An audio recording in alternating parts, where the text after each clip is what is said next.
ভক্তবৃন্দের চরণে আমার কোটি কোটি প্রণিপাত। ভগবান শ্রীকৃষ্ণ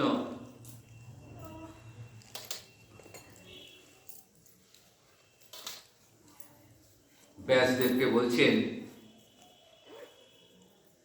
অহমেব ক্বচিৎ ব্রহ্মণ সন্ন্যাস আশ্রম আশ্রিত হরিভক্তি গ্রাহয়ামি কলৌ পাপহতান্নর।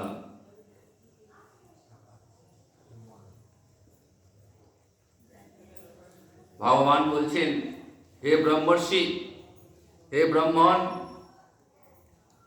আমি কোন কোন কলিতে সন্ন্যাস ধর্ম অবলম্বন করি।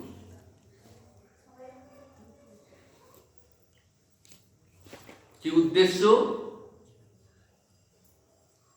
না, সন্ন্যাস ধর্ম অবলম্বন করে কলির জীবকে উদ্ধার করা,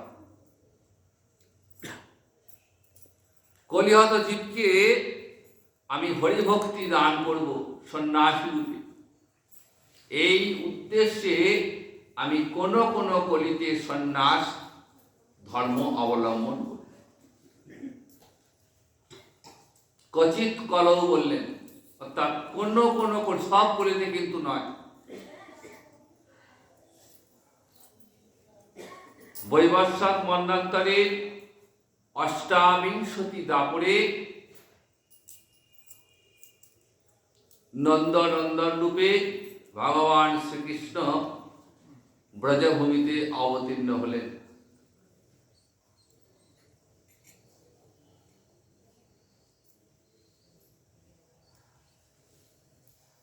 অশেষে বিশেষে অনন্ত রস বৈচিত্র্য আস্বাদন করেছেন।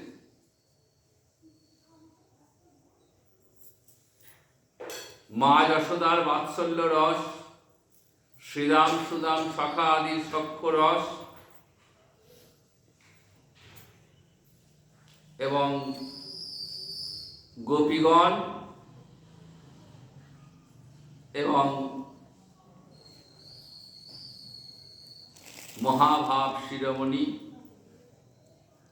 শ্রীমতী রাধারানীর মধুর প্রেম অশেষে বিশেষে আস্বাদন করেছে।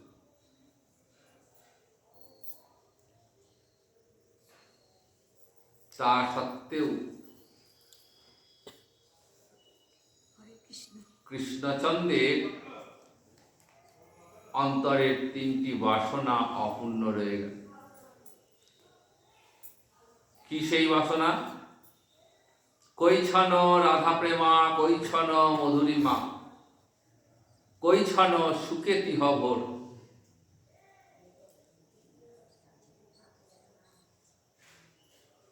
দাপরে কৃষ্ণলীলা অপ্রকটের পর গোবিন্দ ভাবছেন,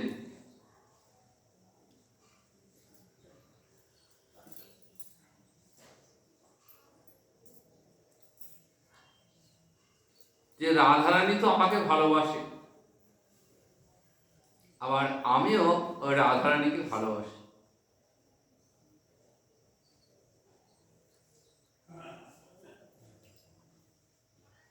কিন্তু আমাকে ভালোবেসে রাধারানী অন্তরে যে আনন্দটা লাভ করে, সেই আনন্দটা কেন আমি লাভ করতে পারি না?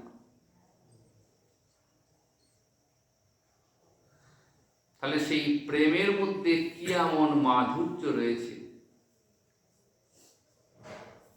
কৈছন রাধা প্রেমা, তাহলে রাধারানীর প্রেমটা কেমন?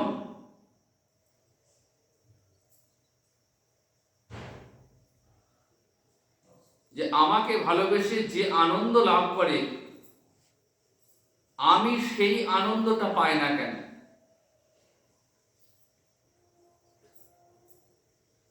আর সেই প্রেমের কি এমন মহিমা?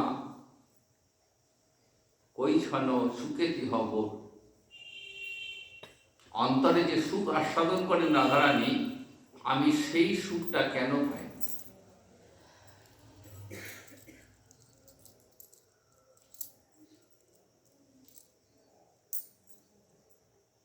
এই তিনটে বিষয় আস্বাদন করবার জন্য, অন্তরে অপূর্ণ ইচ্ছাকে পূর্ণতা দান করবার জন্যই গোলকের কৃষ্ণচন্দ্র পুনরায় এলেন বৈবস্বত মন্বন্তরে অষ্টাবিংশতি দাপরে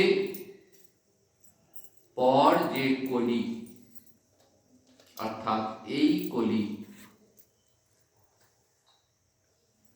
স্বয়ং ভগবান শ্রীকৃষ্ণ এলেন। কেমন করে এলেন?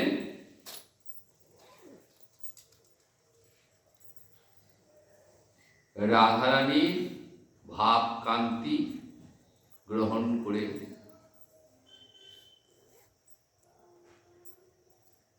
আর শ্যাম তনুরূপে এলেন না, এলেন গৌরাঙ্গ রূপে। উদ্দেশ্য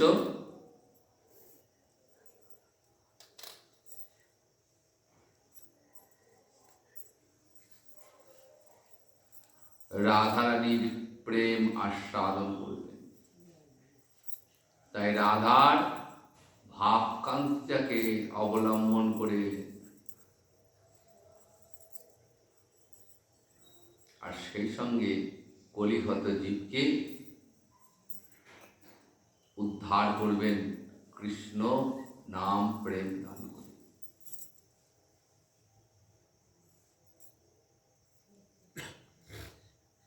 কিভাবে এসেছেন? শচীগর্ভ সিন্ধু মাঝে অবতীর্ণ হলেন।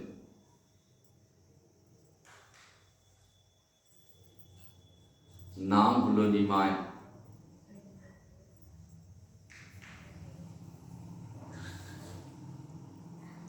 একটি নিম বৃক্ষের নিচে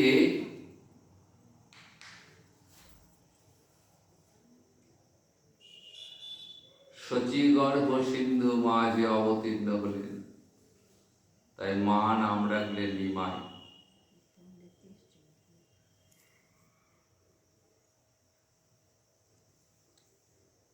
বাল্যলীলা, কৈশোরলীলা একে একে অতিক্রম করে সংসার লীলায় প্রবেশ করেছেন। 24টা বছর তিনি সংসারে রয়েছেন। নিমায়ের মধ্যে ভগবানের কোনো প্রকাশই নেই। সর্বশাস্ত্রে সুপণ্ডিত, অসাধারণ বাগ্মিতা,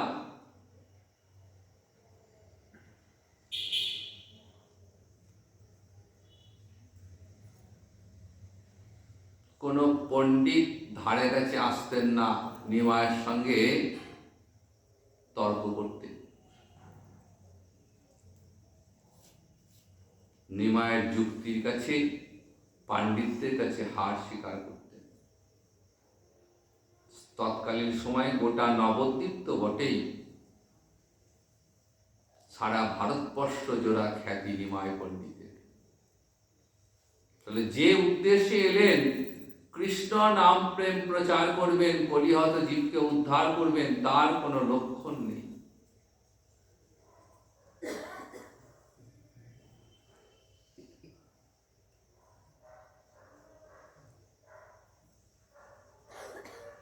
ইতিমধ্যে লক্ষ্মীপ্রিয়া দেবীর প্রাণ বিয়োগ হয়েছে।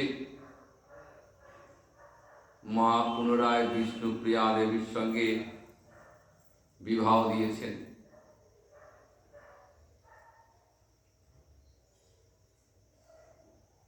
পিতা জগন্নাথ মিশ্র গত হয়েছেন।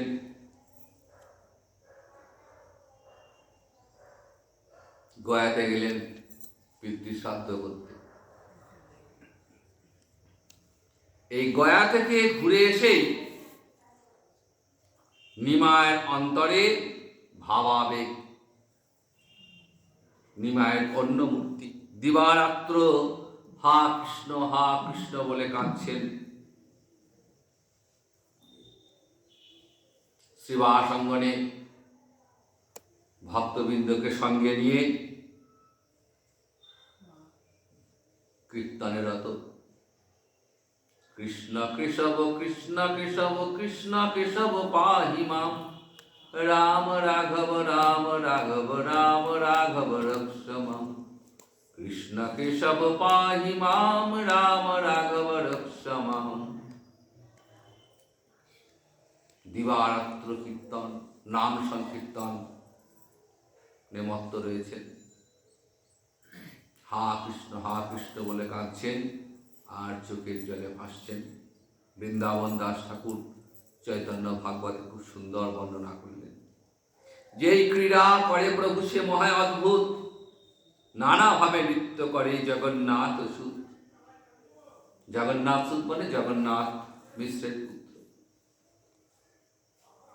কখনো বা বিরহ প্রকাশ আনো হে, অকথ্য অদ্ভুত প্রেম সিন্ধু যেন বয়ে। কি অদ্ভুত নৃত্য! কৃষ্ণ প্রেমে পাগল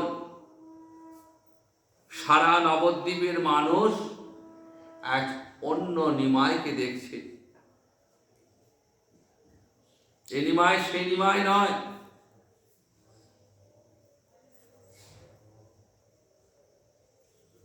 আর পাণ্ডিত্যের প্রকাশ নেই। দিবারাত্র গোপী গোপী বলে কেঁদে চলেছেন। রাধা রানীর প্রেমে বিভাবিত হয়ে গোপী গোপী বলে কাঁদছেন। এমন সময় নিমায়ের এক সহপাঠী এসছে। দেখছেন নিমায় পণ্ডিত গোপী গোপী বলে কাঁদছেন। নিমাইকে বলছেন, কৃষ্ণ নাম কেন না লও? কৃষ্ণ নাম ধন্য, গোপী গোপী বলিলে বা কিবা হবে ধন্য। সহপাঠী তো আর নিমায়ের ভাবটি বুঝতে পারছেন না।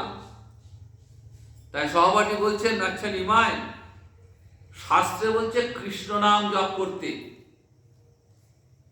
তা তুমি কৃষ্ণ নাম না করে গোপী নাম জপ করছো কেন?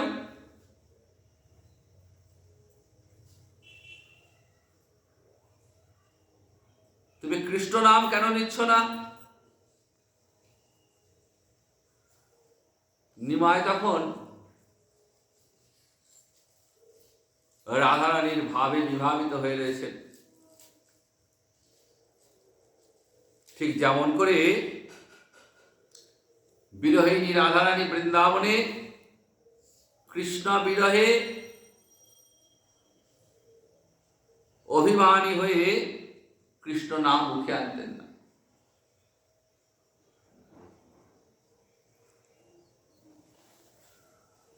এমনকি যদি কোনো গোপী রাধারানীর সামনে কৃষ্ণ নাম করতেন, তার দিকে রাধারানী তেড়ে যেতেন, তিনি কৃষ্ণ মুখ দর্শন করবেন না। আজ নিমায়ের অন্তরে সেই ভাবটি উপস্থিত, কিন্তু সহপাঠী সেই ভাব তো বুঝতে পারলেন না। এদিকে নিমায় সহপাঠীর মুখে কৃষ্ণ নাম শুনে ভাবছে এ নিশ্চয়ই কৃষ্ণের পক্ষের লোক, তাই কৃষ্ণের গুণগান করতে এসছে আমার সামনে। হাতে একটা লাঠি নিয়ে তেড়ে গেলেন সহপাঠী।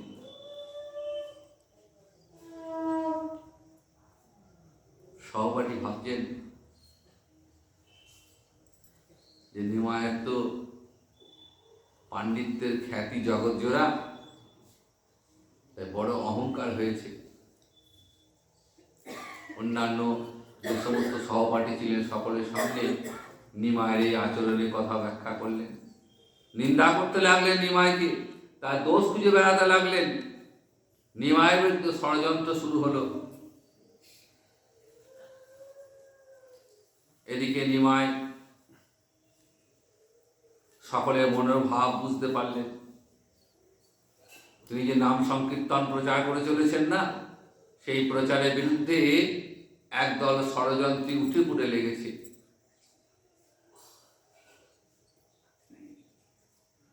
নিমায়ের মনে অত্যন্ত দুঃখ যে আমি এলাম কৃষ্ণ নাম প্রবর্তন করতে, কৃষ্ণ নামে জগৎজীবকে মাতোয়ারা করতে, উদ্ধার করতে এলাম, কিন্তু ধর্মী কর্মী তপস্বী নিন্দুক জনেরা আমার নিন্দা করছে। এই নিন্দার ফলে তাদের অপরাধ হচ্ছে।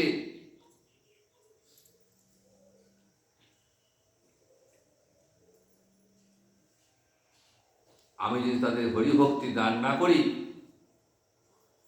তাহলে তারা কেমন করে উদ্ধার পাবে? নিস্তারিতে আইলাম আমি, হইল বিপরীত, এইসব দুর্জনে কইছে হইবে হিত। আমি এলাম জগৎ উদ্ধার করতে, নিন্দুক অপরাধী জনকে কৃষ্ণ নাম দিয়ে উদ্ধার করতে এলাম, কিন্তু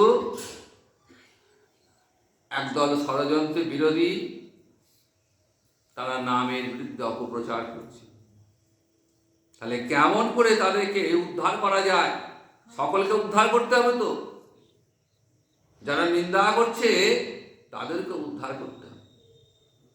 প্রভু চিন্তা করছেন যে কেমন করে আমি উদ্ধার করব। মোরে নিন্দা করে যে না করে নমস্কার, এইসব জীবেরে অবশ্য করিব উদ্ধার। অতএব অবশ্য আমি সন্ন্যাস করিব, সন্ন্যাসীর বুদ্ধে মোরে প্রণত হইব। প্রণতিতে হবে আর অপরাধ ক্ষয়, নির্মল হৃদয়ে ভক্তি করিব উদয়।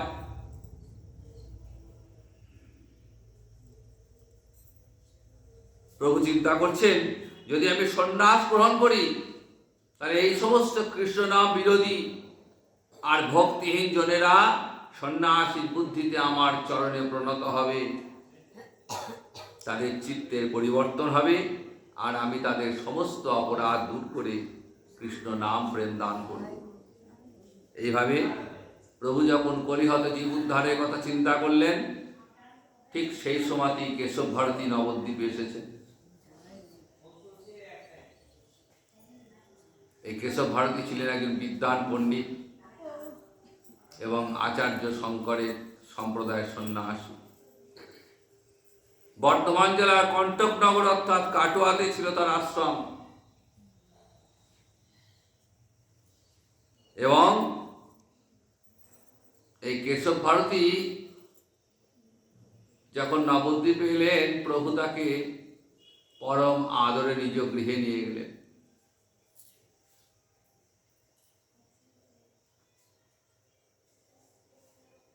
খুব আদর যত্ন করলেন, উত্তম ভোজনের ব্যবস্থা করলেন এবং বিশ্রাম শেষে কেশব ভারতীর নিকট সন্ন্যাসের প্রার্থনা করলেন। বললেন, ভারতী গোসাই, আমাকে সন্ন্যাস ধর্মে দীক্ষা দাও।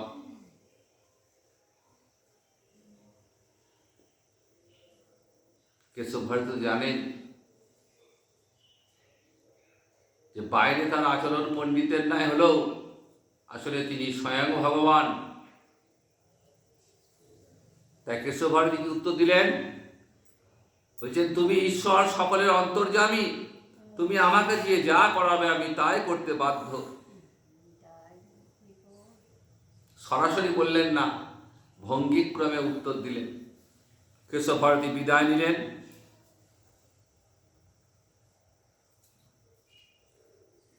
বৃন্দাবন দাসের চৈতন্য ভাগবতে এই পড়ুয়া পাষণ্ডিতের ষড়যন্ত্রের কথা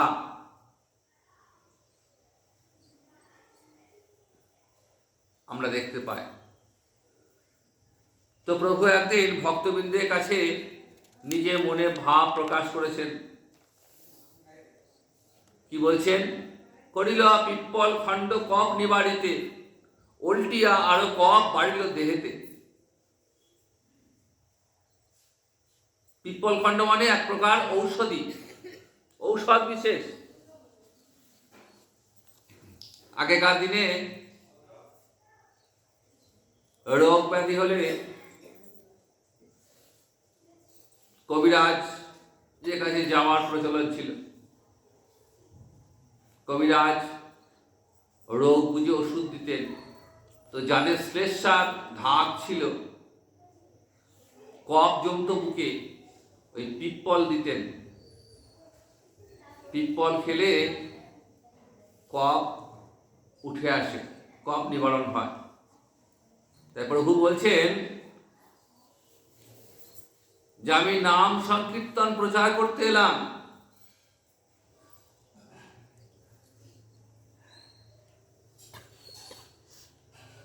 এই নাম সংকীর্তনকে পিপ্পল খণ্ডের সঙ্গে তুলনা করেছেন, বলছেন পিপ্পল খেলে কফ সেরে যায় শুনেছি, কিন্তু পিপ্পল খেয়ে যেন কফ আরো বেড়ে গেল।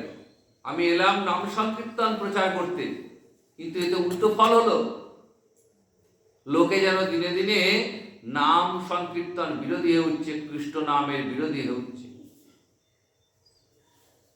তাই আক্ষেপ প্রকাশ করছেন, কফ নিবারণ করবার জন্য পিপ্পল খণ্ড দিলাম, কিন্তু সেই পিপ্পল খণ্ড কফ নিবারণ না করে আরো দেহেতে কফ বৃদ্ধি করে দিল।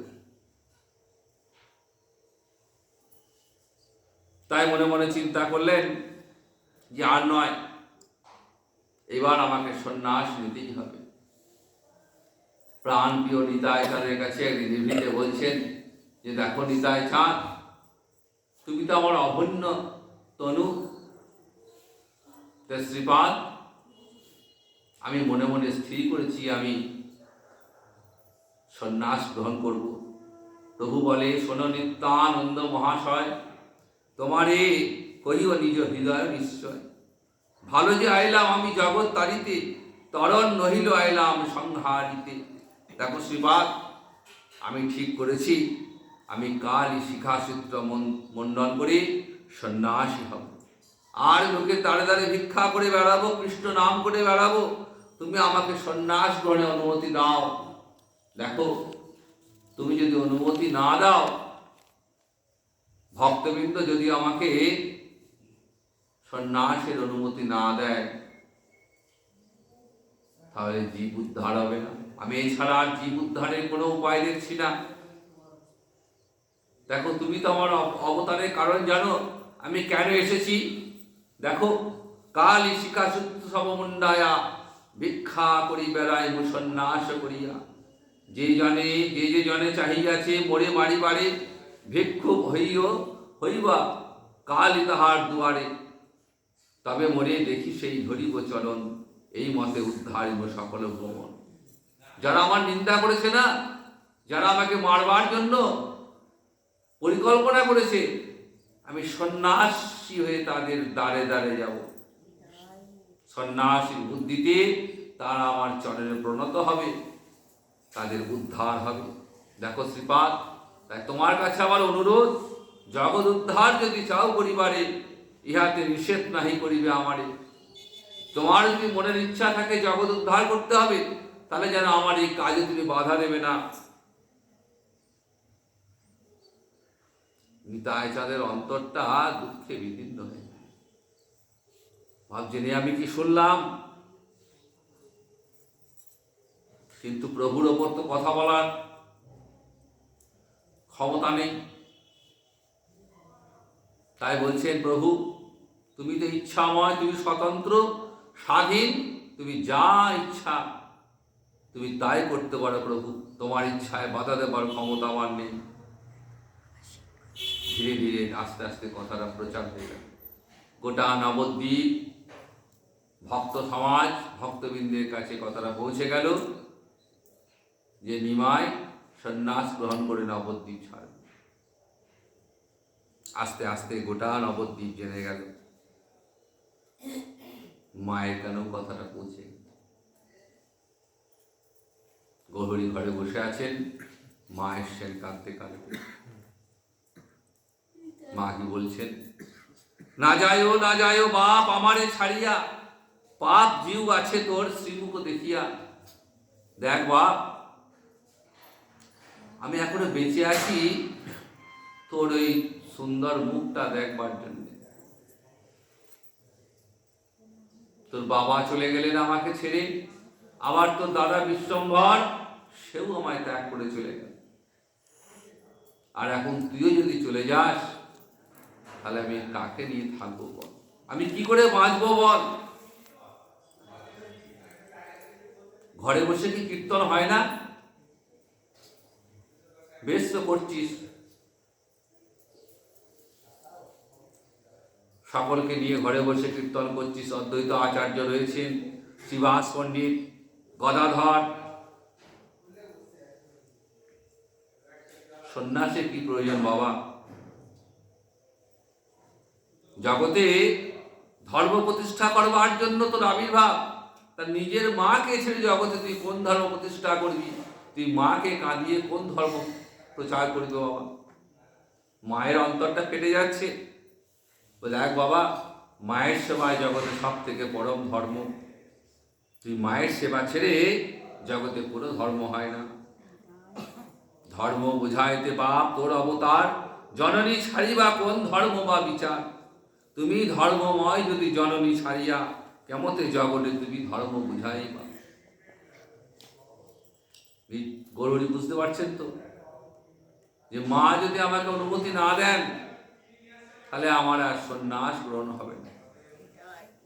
তাই মনে মনে মাকে স্থির করলেন, মাকে আমাকে যেমন করে হোক রাজি করাতে হবে। মাকে বলছেন, দেখো মা,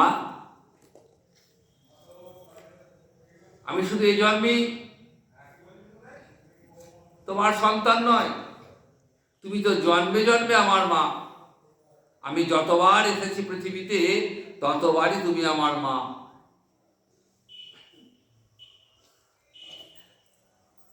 আমি যখন বামন রূপে ছিলাম, যখন বামন রূপে অবতীর্ণ হয়েছিলাম, তখন তুমি ছিলে মা অদিতি। আবার যখন আমি রাম রূপে অবতীর্ণ হলাম, তখন তুমি কৌশল্যা। আবার যখন কৃষ্ণ রূপে এলাম, তখন তুমি দেবকী যশোদা। আবার এই জন্মে তুমি আমার সচিমা। কাজে তোমার সঙ্গে আমার কখনো বিচ্ছেদ হবে না। তোমার সঙ্গে আমার জন্ম জন্মান্তরের সম্পর্ক। তা মা দেখো, এই সংসারটা বড় অসার। এই অসার সংসারে একমাত্র কৃষ্ণই সার। কৃষ্ণ মাতা, কৃষ্ণ প্রাতা, কৃষ্ণ পিতা, কৃষ্ণ প্রাণধন। তাই মা, তুমি সংসারের কথা ছেড়ে তুমি কৃষ্ণ কথা বলো। কৃষ্ণ বলে কাঁদো মা, এই সংসারের জন্য তোমার কেঁদে লাভ নেই। যদি কাঁদতেই হয় তবে কৃষ্ণ বলে কাঁদো। সংসারে আরতি করি মরিবারে তরে, শ্রীকৃষ্ণে আরতি করি ভব তরিবারে। কৃষ্ণ ভজন করলে এই ভব সংসার উদ্ধার হয়ে যাবে। তাই মা, কৃষ্ণ বলে কাঁদো, ভববন্ধন নাশ হয়ে যাবে। মায়ের মন কি মানতে পারে? মা বলছেন, দেখ বাবা, আমি কৃষ্ণ কি আমি জানি না, তুই আমার প্রাণের নিমাই, আমি নিমাই ছাড়া আর কিছুই জানি না। নিমাই বলছেন, দেখো মা, জগতের প্রতিটা জীবকে কৃষ্ণ বলাবার জন্য এসেছি। আর তুমি যদি আমাকে ঘরে রেখে দাও, তাহলে জগতের জীব কেমন করে কৃষ্ণ বলবে? তাই মা, তুমি অনুমতি দাও মা, আমি সন্ন্যাস গ্রহণ করবো। কলিহত জীবের দ্বারে দ্বারে গিয়ে আমি ভিক্ষা করব। আমি হরিনামের ভিক্ষা করব মা। কৃষ্ণ নামে জগতের জীব কাঁদবে মা। জগতের জীব হরে কৃষ্ণ কৃষ্ণ কৃষ্ণ হরে হরে, হরে রাম রাম রাম হরে হরে। কৃষ্ণ নাম করবে আর জগতের জীব উদ্ধার হয়ে যাবে। মা, তুমি অনুমতি দাও। কিছুতেই মাকে রাজি করাতে পারছেন। তখন মাকে ঐশ্বর্য দেখালেন। মা কি দেখছেন যে তার নিমায় অখিল ব্রহ্মাণ্ডের গুরু নারায়ণ যশোদানন্দন শ্রীকৃষ্ণ জগৎজীবকে কৃষ্ণ বলাবার জন্য তার পুত্র নিমায় হয়ে এসেছে। তাকে ধরে রাখবার ক্ষমতা আমার নেই। সেইখানে বিশ্বম্ভরে কৃষ্ণ বুদ্ধি হইল, আপন তনয় বলি মায়া দূরে গেল। যেই ওই রূপ দেখেছেন অখিল ব্রহ্মাণ্ডের অধিপতি নারায়ণ নন্দনন্দন শ্রীকৃষ্ণ, এতক্ষণ যে অন্তরে মায়া ছিল, সেই মায়া দূর হয়ে গেল। দেখছেন তার নিমায় কৃষ্ণ মূর্তি ধারণ করে, জগৎ দুর্লভ কৃষ্ণ আমার তনয়, কারো বশ নয় মোর শক্তি কিবা হয়। মোর ভাগ্যে এতদিন ছিলে মোর বশ, এখন আপন সুখে করো সন্ন্যাস। মা নিমায়ের মায়াতে মুক্ত হয়ে বললেন, নিমাই, তুমি কলির জীবের মুক্তির জন্য সন্ন্যাস গ্রহণ করো। এখন আপন সুখে করো সন্ন্যাস। যাও, আমি তোমার অনুমতি দিলাম। দেখুন, সন্ন্যাস দেখলেই মায়ের অন্তরে বড় ভয় ছিল, কারণ এর আগে তার পুত্র সন্ন্যাস গ্রহণ করে চলে গেছে। তাই সন্ন্যাসী দেখলেই মা ভয় পেতেন। যেদিন কেশব ভারতী এসেছিলেন, কেশব ভারতীকে দেখেই মায়ের অন্তরে, মায়ের বুকটা কেঁপে উঠেছিল। মা কি বলেছিলেন? বড় সাধ ছিল নদিয়া বসতি, কাল হয়ে এলো মোর কেশব ভারতী। মায়ের অন্তর তো বুকখানা ফেটে যাচ্ছে। কেশব ভারতীকে বুঝতে পারছেন, ভাবছেন এ আবার সন্ন্যাসী ঘরে এলো মানে আমার ছেলেকে আবার নিয়ে চলে যাবে। তাই বলছেন, বড় সাধ ছিল নদিয়া বসতি, কাল হয়ে এলো মোর কেশব ভারতী। বড় সাধ করে এসেছিলাম নদিয়া থাকবো বলে, কাল হয়ে এলো। যেই কথা বলেছেন না, সঙ্গে সঙ্গে সম্বিত ফিরে গিয়ে কি বললাম, এ আমি কি করলাম, ছি ছি ছি ছি ছি, কি মুখ দিয়ে বেরিয়ে গেল আমার। দুষ্টা সরস্বতী আমার মুখ দিয়ে, আমার জিহ্বায় কেন আমি বুঝতে, কেন এমন কথা বলল। না না না, এ বলা আমার উচিত হয়নি। বহু কষ্টে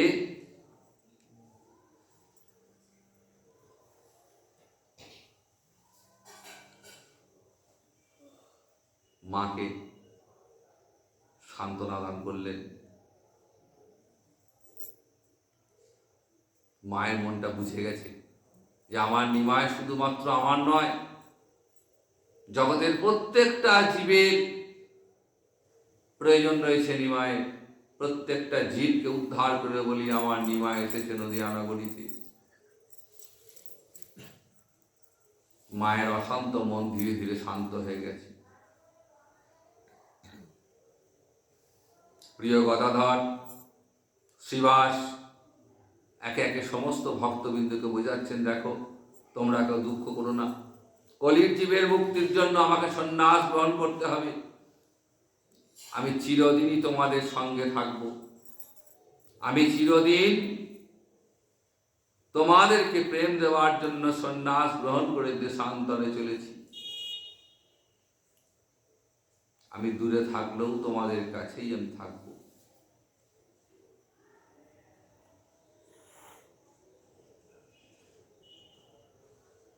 যেদিন সন্ন্যাস নেবেন, তার আগের দিন রাতে ভক্তবৃন্দকে সঙ্গে নিয়ে হরিনাম সংকীর্তন করছেন। হরিনাম সংকীর্তনে মাতোয়ারা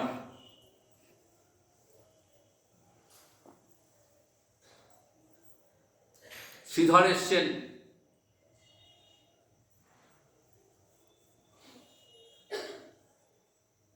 যে শ্রীধরের সঙ্গে এতদিন থোড় বোঝা কলা ক্রয় করতে গিয়ে দিবারাত্র ঝগড়া করতেন, সেই শ্রীধর এসেছেন একটা লাউ নিয়ে প্রভুর সেবার জন্য। প্রভু লাউ খেতে বড় ভালোবাসতেন, তো লাউ বড় প্রিয় প্রভু। লাউটা দেখেই প্রভুর মনের ইচ্ছা হয়েছে লাউয়ের পায়েস খাবো। মাকে বলছেন, মা এই লাউ দিয়ে পায়েস করো, গোবিন্দের ভোগ লাগাবো। এক ভক্ত দুধ নিয়ে এলেন। মা সুন্দর করে পায়েস রান্না করেছেন। সচি মায়ের রন্ধন খুব সুন্দর ছিল। নিমায় খুব ভালোবাসতেন মায়ের হাতে রান্না। পায়েস রান্না করেছেন, গোবিন্দের ভোগ দিয়ে ভক্তবিন্দুকে প্রসাদ দিয়ে সেই প্রসাদ গ্রহণ করে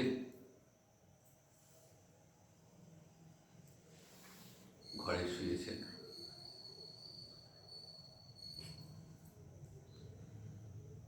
বিষ্ণুপ্রিয়া দেবী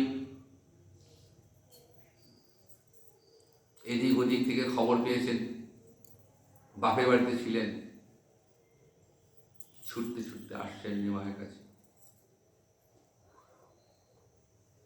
এই কথা আবার আগামী দিন বলবো। 8টা বেজে যাবে তো আজকে, প্রভুর আরতির সময় হয়ে যাচ্ছে। সন্ন্যাসের কথা আবার আগামী দিন আলোচনা হবে। আজ এখানে বিশ্রাম নিচ্ছি। জয় নিতা, জয় গুরু।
জগন্নাথ